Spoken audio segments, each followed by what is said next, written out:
Assalamu alaikum warahmatullahi wabarakatuh, mpendwa na mpenzi wa Khalifa Sheikh Saleh Makarama. Leo ni siku nyingine ambayo kwayo Allah tabaraka wa taala ametujalia kheri nyingi, kwa hiyo hatuna budi kusema alhamdulillahi rabbil alamin.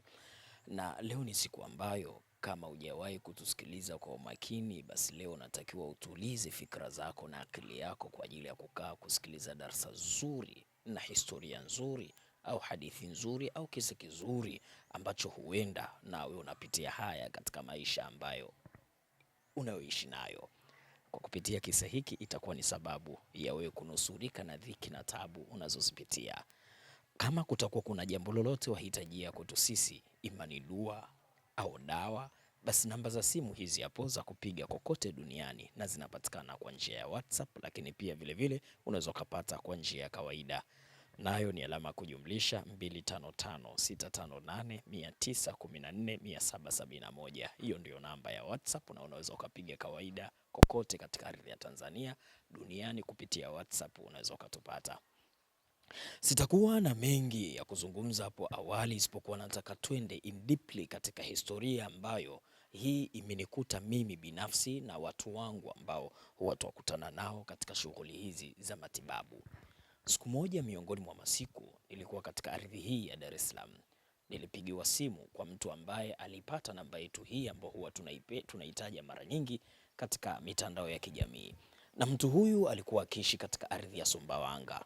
Lakini mtu huyu ni tajiri sana ambaye hatutaki kuelezea ni nani, kwa sababu watu wengi walikuwa wanamjua japokuwa kwa sasa amekwisha kufariki. Bwana huyu alitupigia simu baada ya kuwa amepata namba zetu hizi, na baada ya salamu akatueleza tukio kubwa, jambo kubwa ambalo lilitutatiza katika nafsi yetu, lakini hata fikra zetu zilishindwa kufikiri vizuri, kwa sababu ni jambo ambalo hatujawahi kukutana nalo katika maisha haya ya kilimwengu. Baada ya kutuelezea jambo hili, tulimwambia kwamba kama una uwezo wa kutusafirisha kufika eneo la tukio, basi tusafirishe. Bwana huyo alituma gharama zake, na kumbuka kipindi hicho alituma kama milioni 5 hivi na laki 6 juu ya safari ya kututoa katika ardhi ya Dar es Salaam Tanzania mpaka Kenya katika ardhi ya Bungoma. Ni safari ndefu, ni kilomita nyingi sana, unakatisha unaingia Mombasa unapita Mtitu wa Ndei, Nairobi unapita Makakamega huko mpaka unaingia katika ardhi ya Bungoma. Safari yetu ilikuwa ni siku 3 kwa sababu tulisafiri na private. Sikiliza wewe ambaye umedhikika na matatizo kiasi ambacho umeangalia mashariki, kaskazini, kusini, magharibi, hauoni wa kukunusuru, basi hapo kipindi ambacho umekata tamaa, basi jua inna Allaha maaka, hakika ya Allah yuko pamoja na wewe, au inna Allaha maana, hakika ya Allah yuko pamoja nasi. Basi hapo umekata tamaa, ndipo ambapo Allah tabaraka wa taala anakwenda kukuondosha katika dhiki na tabu hiyo ambayo ilikuwa inakutatiza, hasa baada ya kusikiliza kisa hiki maridhawa. Tulisafiri kwa muda wa siku 3. Allah tabaraka wa taala alitujalia tukafika katika ardhi ya Bungoma. Bungoma ni mpakani mwa Kenya na Uganda, na sisi tulikuwa katika mpaka wa Kenya.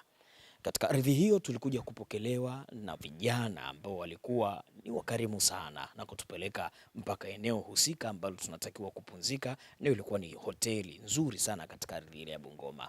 Baada ya hapo tulikuja kuchukuliwa majira ya jioni kwenda sasa kwa mhusika, kwenda kumuona kwa mtu ambaye ilikuwa ni sababu ya yeye kusafiri sisi kutoka katika ardhi ya Dar es Salaam na kwenda katika ardhi ya Bungoma kwa ajili ya kwenda kumuona, na safari yetu ilikuwa ni kama ya watu 5 hivi katika gari moja. Alhamdulillah, fa amma bi ni'mati rabbika fahadith. Ndugu zangu, kuna watu wanaishi vizuri, na wewe muombe Allah tabaraka wa taala. Dua ziko nyingi sana za kumwomba Allah abadilishe maisha yako, ziko nyingi, kwa sababu Allah anasema sayajalullahu ba'da al-usri yusra. Allah amejalia baada ya dhiki ni faraja. Dhiki ulionayo ipo dua ya Alam Nashraha ambayo tunaweza tukaifanya, Mwenyezi Mungu akakubadilishia hali yako kutoka kwenye umaskini, ufakiri, na ukapanda, ukapata fedha, ukawa tajiri kama walivyo watu wengine kwa idhini yake Allah tabaraka wa taala. Na muombe Mwenyezi Mungu akupe utajiri ambao hautopelekea wewe kumkufuru yeye Mola wetu mlezi. Alhamdulillah, watu wanaishi, na wale watu walikuwa wanaishi kweli. Unaweza ukasema sisi wengine tunawashindikiza kwenye haya maisha kwa namna ambavyo wanapata kila wanachokitaka. au walikuwa wanapata kila wanachokitaka. Cha kwanza, kutoka pale katika geti mpaka kufika katika nyumba ilipo ni viwanja viwili vya mpira. Hapa katikati kuna mabustani, hapa katikati kuna swimming pool, hapa katikati kuna mambo wakadha, lakini kuna parking kubwa ya magari, lakini jumba la ghorofa zaidi ya 3 mpaka 4 liko mbele yetu. Tunaingia, tulikaribishwa na watoto wa kike wasiopungua 6. Walitukaribisha na wale vijana pale mwanzo au pale nje ndio ilikuwa mwisho wao. Walibaki na kila mmoja akatawanyika, kiasi ambacho unajua hawa vijana ni miongoni mwa wasaidizi katika jumba lile la kifahari. Tukaingia mpaka sebuleni.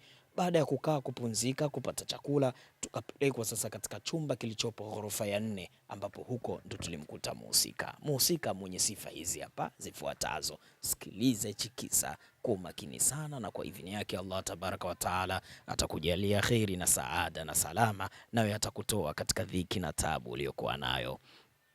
Tulimkuta mwanamama alijaliwa sifa hizi hapa zifuatazo. Cha kwanza, mwanamama yule alijaliwa au alibakiziwa neema 2. Neema ya kwanza aliyojaliwa mwanamama yule ilikuwa ni pumzi kuendelea kutoka katika pua zake, lakini mapigo ya moyo yalikuwa yakipiga katika kifua chake. Lakini pia vile neema ya mwisho alikuwa amejaliwa na Allah tabaraka wa taala ni machozi kupita katika mboni za macho yake alivyoniona, kwa sababu naye alikuwa akinitazama katika media mbalimbali. Basi yule mwanamama machozi yalimdondoka akilia, hajaamini uwepo wangu au uwepo wetu mbele yake. Mwanamama huyu baada ya kutuona alilia, lakini kusema hawezi. Ni mfano wa mtu aliyepigwa kiharusi au stroke. Hivyo tulimtazama mwanamama yule, kisha vijana wake, mabinti zake wakasema, mama anahitaji kuzungumza nanyi. Tukasema lakini anaonekana hawezi kuzungumza. Akasema anaweza kuzungumza, lakini tutakapomtoa katika mazingira haya ya kawaida na kumpeleka toilet. Nikisema toilet na kusudia kwa lugha fasaha ya Kiswahili chooni, yani chooni, msalani. Basi mwanamama au maliwato, mwanamama yule amepigwa pigo ambalo akiwa katika maisha haya ya kawaida kama tulivyo mimi na wewe, mwanamama huyu anakuwa ni mfano wa mtu aliyekufa, lakini kaachiwa neema hizo 3. Lakini ili aweze kuwa sawasawa, aweze kuzungumza, aweze kuwa binadamu, aweze kuwa mzima, maisha yake yamepigwa, yaliyobaki akae chooni, akae toilet, akae maliwato, ndio anakuwa salama na anakuwa mzima, na akitaka kula chakula na akahisi kina ladha, basi aende akakilie chooni, kwa maana maisha haya ya kawaida wamempiga kwamba hayamfai, maisha yake ni kule. Alikuwa ni mwanamama mnene aliyekuwa ni mzito, lakini vijana wake, binti zake zaidi ya 6 walimnyanyua kita mtoto mama yao wakampeleka mpaka chooni, huku vijana wangu pia wakiwasaidia. Baada ya kumfikisha kizingiti cha mlango wa toilet tu, mwanamama yule akasimama, akawa mzima, hawezi tena kubebwa isipokuwa anaweza kujisimamia mwenyewe. Akaingia mpaka chooni, mwanamama yule kasimama, kiti kikapelekwa, kakaa. Unajua wenzetu wanavyojenga majumba yetu, alhamdulillah, wanajikuta nasema room inakuwa ni kubwa, lakini kunakuwa ni room ambayo ina master, na ile choo cha ndani kinakuwa pia ni kikubwa. Unaweza kuweka hata kitanda katika nyumba zetu za kawaida na ukalala, kwa sababu panakuwa pakubwa. Kiti kikaweka, yeye yuko kwa ndani, mimi niko kwa nje. Mwanamama huyo ndipo tulipoanza kuzungumza naye. Mwanamama huyu alionyesha furaha kubwa kwa kutuona, akiwa na matumaini ya kwamba matatizo yake yanakwenda kuisha. Na wewe uliojikatia tamaa kwa kuona klipu hii na historia hii, usikate tamaa. Inna Allaha ma'ana, hakika ya Allah tabaraka wa taala yu pamoja na sisi. Mwenye kukata tamaa huyu anaingia katika ukafiri. La taqnatu min rahmatillah, usikate tamaa katika rehema za Allah. Licha ya kuwa umehangaika sehemu nyingi sana, lakini Allah tabaraka wa taala amekuleta kwetu. Huenda saa Mwenyezi Mungu amejalia shifaa yako, ponyo lako, mahitajio yako, furaha yako itapitia katika mikono yetu, na sisi tunamwomba Allah hilo liwe, ili iwe ni furaha kwetu kuwa tumefanya sadaka ya kumwomba Allah, na Allah amepitishia shifaa yetu kupitia wewe. Mwanamama yule alizungumza mengi, lakini moja ya mambo aliyozungumza, alisema ya kwamba anahitaji kukaa na sisi zaidi ya mwezi mzima. Nikamwambia hapana, sisi hapa tutakaa siku 7 tu, na zikizidi kidogo labda 11, lakini hasa ni siku 3, 7 mpaka 11. Kwa nini ni witri? Hii witri ilikuwa ina maana kubwa sana. Lakini baada ya kuzungumza mengi, tuliachana na bi mkubwa, tukaondoka kwenda hotelini kupumzika, kwa sababu ni safari ya muda mrefu sana.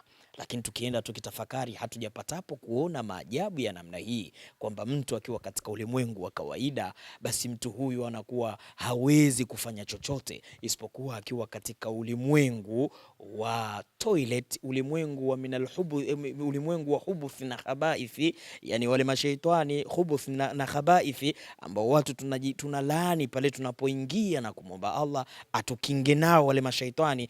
Yeye akiwa nao kule ndo anakuwa marafiki zake tena wakubwa, na ndo anapata afya na kuwa mzima, na ndipo anaweza kupata chakula. Yani mwanamama yule alikuwa amefungwa kana kwamba vile majini walivyofukuzwa katika hii dunia, sehemu iliyokuwa nzuri ambayo tunaishi sasa wanadamu, na wao wakawa wamefukuzwa, wamepelekwa katika poli makubwa, katika bahari, katika milima, katika majangwa na sehemu ambazo hazipendezwi kwa wao kukaa. Na ndio maana majini wengi wao wanatafuta makazi mengine. Miongoni mwa makazi hayo wanaingia katika miili ya binadamu, wanaishi katika miili ya wanadamu, ndio ukajikuta unakaa unahisi kuna kitu kizito umekibeba, au kifua kinajaa, au unakuwa una hasira, au unatamani kujitenga, au unakuwa una chuki tu, unachukia watu, au unatamani tu kutaka kujiua, au nafsi yako inakuwa ina wasiwasi uliokuwa mkubwa, au ni mtu tu ambaye unakuwa haujiamini katika matendo ambayo we mwenyewe unaoyafanya, au kuna kitu kinakukontrol katika baadhi ya mambo ambayo we mwenyewe unakuwa hauyahitaji. Huyu ni jini ametoka katika makazi yake ambayo yeye anaona hayafai, anakuja kushare na wewe maisha haya yenye furaha katika sehemu nzuri hizi ambazo tunazokaa, lakini anapitia kiwiliwili chako na anakaa. Inna shaitana yajri min bini adama majra dami fil lahmi, yaqulu habibuna al-Mustafa sayyiduna Muhammadin sallallahu alaihi wasallam, hakika shaitani anatashakari na kuzunguka katika kiwiliwili cha mwanadamu kupitia mishipa yake ya damu. Ndipo mwanamama huyu alikuwa amefungwa kwamba asili yake we ni chooni. Tulikuwa tunaliwaza ile jambo, hatujapatapo kuliona. Ndugu zangu, kesho yake tulikwenda tukamrudisha tena yule mwanamama ili atueleze kiini mpaka kumfikisha pale ilikuwaje. Cha kwanza alieleza kama ilivyokuwa watu wengi huwa wanalalamika mahala walikopita. Amepita kwa shekhe fulani, amepita kwa shekhe fulani, kila mmoja na ujuzi wake. Lakini Allah tabaraka wa taala amejalia mikono mingine ikifanya dua, Allah tabaraka wa taala anapokea. Kuna watu wengine wakitoa dawa, Allah tabaraka wa taala unapona, hata kama itakuwa ni dawa ile ile ambayo umepewa sehemu nyingine, ukaja ukapewa na mtu mwingine dawa ile ile, dawa ya huyo inakuwa makuburini. Kinachotibu sio ile dawa, inayotibu ni hii nguvu ambayo Allah ameiweka kwa huyu mtu ambaye akikupatia dawa au dua, hata kama itakuwa ni ile ile au uliofanywa mwanzo ni kubwa kuliko unaofanywa sasa hivi, basi unajikuta uko salama na maisha yako yanaendelea kuwa vizuri. Mwanamama huyu tukamwambia, hatutaki ulikopita, umepita kwa mashehe wakubwa, tunataka tuangalie kiini cha tatizo ni nini, historia yako ikoje. Sikiliza haya sasa, kama na wewe unayapitia. Mama huyu anaeleza, anasema ya kwamba wakati bado ni binti mdogo alisomeshwa mpaka akamaliza chuo kikuu katika ardhi ya Kenya. Baada ya kumaliza chuo kikuu, na hasa yeye alikuwa amesomea masuala ya ualimu, kasomea mzuri sana, basi akawa amepangiwa pembezoni kabisa. Yeye fikra zake zilikuwa labda atapangiwa Nairobi, Mombasa, mijini, lakini akawa amepangiwa sehemu za ndani sana huko, kiasi ambacho alivyokwenda kufundisha ameomba maombi, akaajiriwa. Sasa kuna kwenda kulipoti, kuna kujaza baadhi ya fomu, akajaza kila kitu. Basi alikaa wiki moja tu huko ambako alipokuwa ameajiriwa, nafsi ikajikuta ni ngumu, nafsi haiwezi, nafsi inashindwa kukaa mazingira yake, yani automatically anakataa. Mwisho siku akampigia mama yake mzazi akamwambia, basi rejea, tazama, yani unakumbwa na jambo. Kwanza unapata neema, kuna watu wana bahati ya kupata neema, lakini neema hizo hazidumu, na wao wanaona ni sawa, neema hazidumu kabisa. Yani kapata kazi ambayo watu wengi wanaihangaikia, yeye baada ya kupata ile kazi nafsi yake inakuwa inatafrani, inakuwa inaona kero, mazingira hayapendi. Sasa wewe unapata mshahara mwisho wa mwezi, kuna mwingine hapati, lakini kuwa ndani ya kazi fursa nyingi zinatokea, inaweza kuwa sababu ya kuhamishwa kupeleka sehemu nzuri nzuri pale ambapo utakapotengeneza mifumo mizuri na kujuana na watu wengi, lakini akajikuta anaichukia kazi. Tazama ushauri anaopewa, anampigia mama yake mzazi. Mama yake mzazi anamwambia kama hupapendi rejea, haambiwi vumilia, rejea. Binti yule akafungasha kila kitu chake akarejea, huku hata mshahara wa kwanza hakuupokea wala hakurejea tena, na alikuwa amepata bahati ya kuajiliwa. Lakini umri ulivyokuwa ukizidi, kuna ndugu yao alikuwa yuko UK, amefanya safari, amerejea. Yule ndugu yake alikuwa ni mmoja kati ya watu ambao alikuwa amesoma na viongozi wakubwa, yani kuna mambo yapo katika ukoo. Watu wana fursa nyingi, watu wana nafasi nyingi ya kuwa na watu wakubwa katika jamii, watu wakubwa katika viongozi, ambao inaweza kuwa ni sababu ya kupata fursa, baadhi ya mambo yakaenda sawa, lakini unajikuta hawafanikiwi, na wakilipata hilo jambo ni rahisi kuponyoka. Amerejea kutoka UK mama yake mdogo. Baada ya kufika, mama mtu anamwambia, unafahamiana na kiongozi mkubwa katika ardhi yetu hii ya Kenya, muombee mdogo wako, mtoto wako huyu kazi. Akasema jambo dogo hilo, kanyanyua simu 2 3, basi simu zimetembea, ikaonekana bana yule aende Nairobi, kisha afike mahala fulani, hatuwezi kupataje kiprotoko, kisha baada ya hapo taratibu zingine zitaendelea. Na hili ninalizungumza kwa sababu ameniridhia mwenyewe baada ya kuwa nimemtibu. Mama huyu alifanya hivyo na kwenda katika ardhi hiyo, mwisho wa siku akafanikiwa, akapata kitengo ambacho hakiendani hata na umri wake, hakiendani hata na elimu yake, isipokuwa kutokana na kujuana kwa baina ya huyo kiongozi na mama yake mdogo, ikapelekea kupata fursa nyingi. Huyu binti akawa anapata fedha nyingi, huyu binti akawa anapata marupurupu mengi, alafu kazi zake zikawa smoothly, nyepesi, laini, kwa jinsi alivyorogwa, kwa jinsi alivyopigwa, kwa jinsi ambalo jambo lililopo ndani yake linamsumbua na kumsukuma, akawa anaona kana kwamba anachukua kitu si haki yake vile. Akaanza kuwa anazungumza, inakuwaje nafanya kazi nalipwa pesa nyingi na kazi ninayoifanya ni ndogo. Ikawa inamfanya yule mtu kutumia fedha kwa fujo na kufanya israfu, lakini bahati nzuri alipata pa kujenga, kununua magari na vitu mfano wa hivyo. Mwisho wa siku yule mtu akajikuta tu nafsi namwambia, bana hapana, kwa nini unapata fedha nyingi na kazi unayoifanya ni ndogo? Hawa watu wana lengo lao nyuma ya pazia. Akaanza kutengeneza uadui kwa watu ambao wamempa maisha, na watu hawana dhiki wala hawana mpango naye, lakini anaingia tu sheitani ndani ya mwili ili mradi akuvuruge akili. Ndivyo huyo binti alivyovurugukiwa na kukaa na mama yake na kumwambia, hapana, hii kazi mimi na mashaka nayo, kwa sababu haiwezekani nafanya kazi za kawaida tu, lakini nalipwa fedha nyingi, marupurupu kibao. Lakini kuna watu ambao wana elimu kubwa, wanafanya kazi ngumu, lakini wanalipwa fedha kidogo. Inakuwaje mama hii? Hapana, mimi naingia hofu, hii kazi mimi naiacha. Automatically anakwenda kuacha kazi ya pili. Sikiliza ili jambo lilivyo.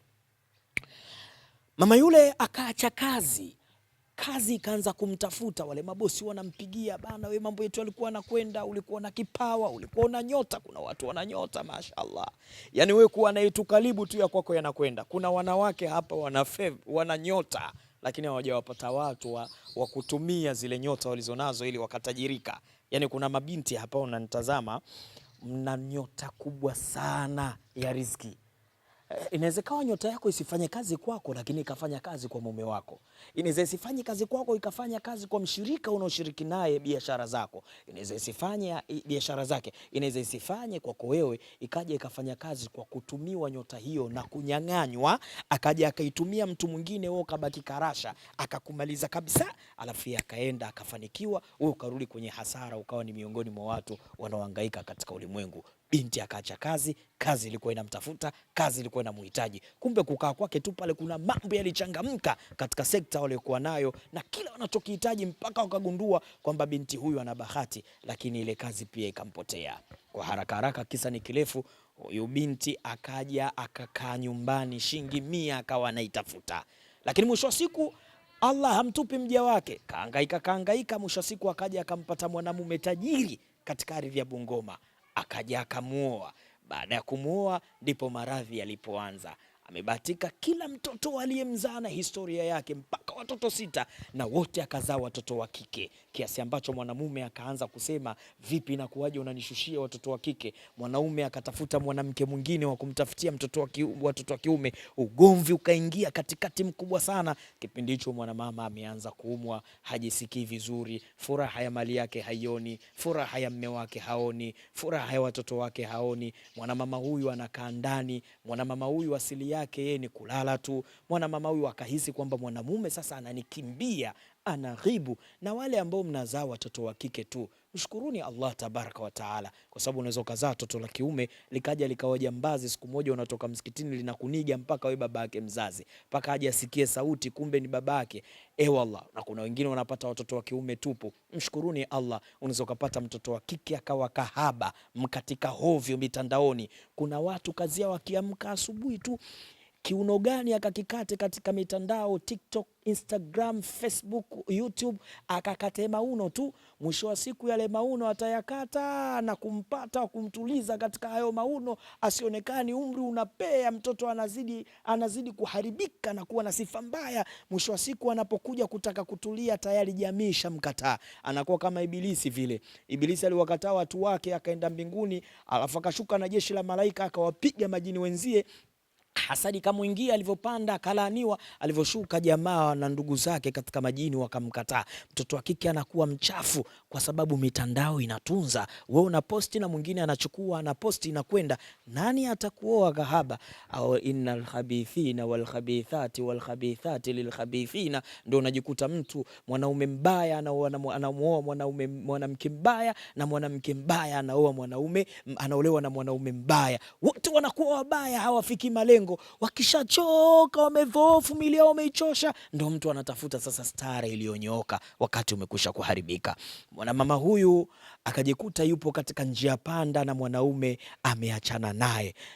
Riziki zilizokuwa zinaingia zikakata, wana asset tu, wameuzauza majumba, imebaki hilo jumba tuloloingia na baadhi ya magari. Wakimaliza hapo wakiuza, basi hawana chochote watakachokuwa nacho, wanarudi kuwa miskini na wayatima. Historia ni ndefu, lakini nimeikata kwa sababu mwenye akili na mwenye kutuliza mafikra atakuwa ameona nimemgusa katika baadhi ya engo. Ndugu zangu wapendwa wa Khalifa Sheikh Swaleh Makarama, 771 ndo namba ya kupiga. Hiyo alama kujumlisha 255658914771 ndo namba yangu ya WhatsApp, na kawaida unaweza kupiga. Mwanamama huyu tukamuuliza swali, je, katika upande wa umamani kwenu kuna vitu vya asili? Tulimuuliza kwa kumtega tu, ndipo mwanamama yule akaja kufunguka, akasema mama yetu alitukataza, akasema hata kwao walikatazwa na marehemu babu yetu, wasifungamane nayo mambo, wasiyashike. Tukawaambia haya mambo yanapokuwa katika jamii, we hata ukiyakataa yataingia tu kukuharibia. Nikaanza kumuuliza mfumo wa ndugu zake, mfumo wao wote unaendana, unafanana. Nikamwambia basi mizimu yenu katika koo hiyo ya mama yenu imekuchagueni nyinyi, kuna baadhi ya vitu mvishike, na hivi vinakuwa ni haramu na ni uchawi ambao uliopo ndani yenu. Japokuwa alitafuta kuzuga, lakini kamwambia ili tukutibu lazima ukubali kuna watu wanachawi zipo ndani ya koo zao, lakini wao hawajui. Ndio wanakuwa wanahangaika, mara tuna jini hili, mara tuna nuksi hili. Kumbe yale mizimu ya asili, yale ya kichawi, yanaharibu baadhi ya mambo yao bila kujua, kwa sababu wamekataa masharti. Sasa tunakutibu vipi? Huyu mtu tukamtibu kutokana na pawa na nguvu alionayo. Unaweza kutibiwa sehemu nyingi kwa kumalizia, lakini nakwambia tunaweza tukakutibu kwa pawa na nguvu ulionayo. Tunafanya nini? Tunachukua jina lako, kisha tunachukua jina la mama yako, alafu tunajumlisha, alafu tunagawa kwa 12, tunaipata idadi isiyogawanyika. Baada ya kuipata idadi isiyogawanyika, tulivyopata idadi ya yule mwanamama, tukafanya kitu kimoja, tukaangalia katika ile idadi wizani wake. Kwa mfano jina lako Maryam au Aisha, tumeshapata idadi yako ya baada ya kujumlisha jina lako na la mama yako, tukagawa kwa 12, tukapata idadi ya witri, kwa sababu inna Allaha alwitra, hakika Mwenyezi Mungu ni witri, ni mpweke, ni yuko peke yake. Wa yuhibbu, na Mwenyezi Mungu anapenda alwitra, na Mwenyezi Mungu anapenda witri, anapenda upweke. Kwa tukapata idadi isogawanyika. Kisha tukalichukua kwa mfano jina lako Maryam, tunachukua ile mim, tunaangalia ile mim jina gani la Allah linaloanzia na mim, tunakuta Malik. Tunachukua ile Malik tunaweka pembeni.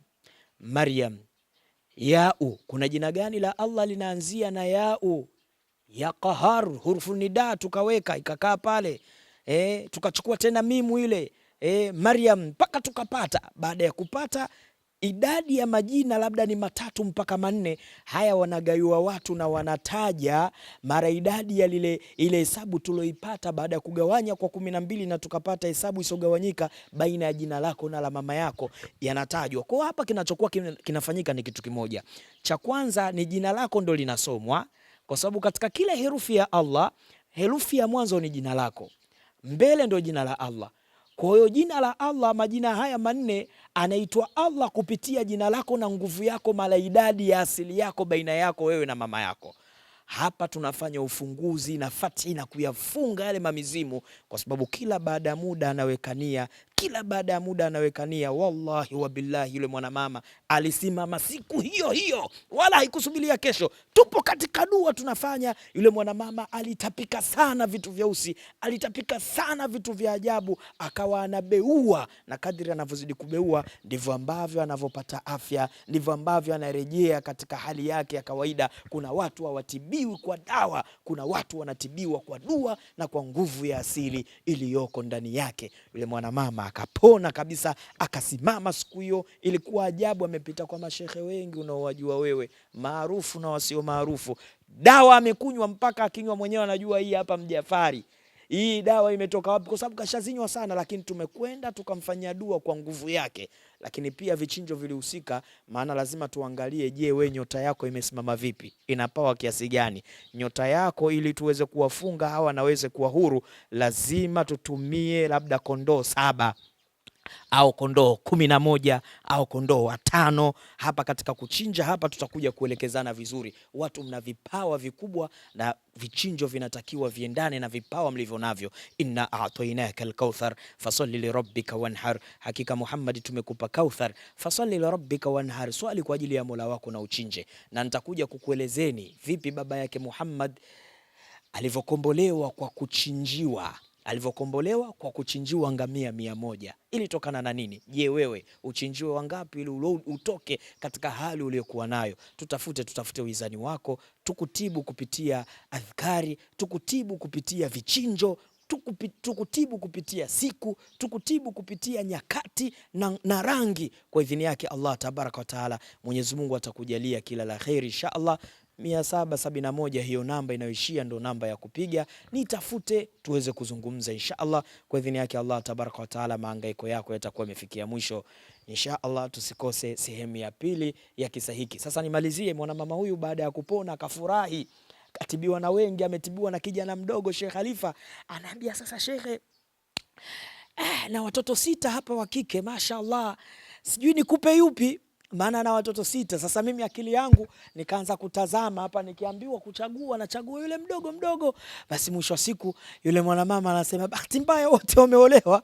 Sasa nikamwambia ulizungumze ya nini, lakini mashaallah mwanamama yule akanipa gari ya aina ya Alteza, kwa sababu alikuwa hana uwezo. Na yule aliyetusafirisha kwenda katika ardhi ya Bungoma alikuwa yupo Sumbawanga, ambaye mmoja katika watoto wake alikuwa ameolewa na huyo bwana mkubwa, na alikuwa ni bwana tajiri sana, Mwenyezi Mungu amrahamu, amekwisha kufariki. Kwa hiyo maisha yalikuwa hivyo, unaweza kupata mtoto wa kike, Allah akakujalia akaja mwanaume akakulea sawa sawa, umepata mtoto wa kiume. Wa aqul lakum salamu alaikum wa rahmatullahi wa barakatuh.